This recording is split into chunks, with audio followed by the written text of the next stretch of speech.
And then the other thing I was kind of circling around on was, if you're worried about NEAT, tracking your steps can be helpful because people's step counts can spontaneously decrease when they're on a fat loss diet. They don't even realize it.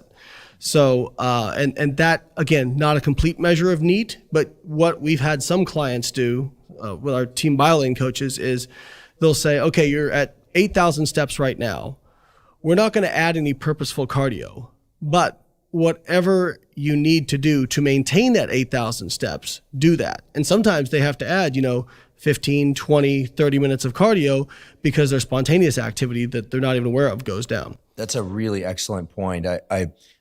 I've heard, the 10,000 steps per day number was, we all heard that. And then I learned that 10,000 was just kind of thrown out as an arbitrary number. So we're like the 8-hour intermittent fasting thing. There's a story behind that. Because I actually spoke to Sachin, and it turns out that the graduate student in his lab that did that initial study, which was on mice, by the way, was limited to being in lab for about 8 hours by their significant other. So the 8-hour feeding window is actually the consequence of this person's relationship.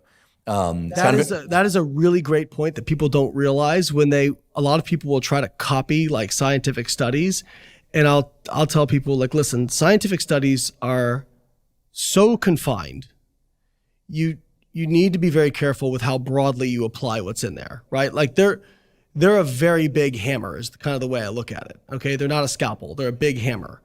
And I think a lot of times in terms of coaching, scientific studies will tell you what not to do rather than what to do, right?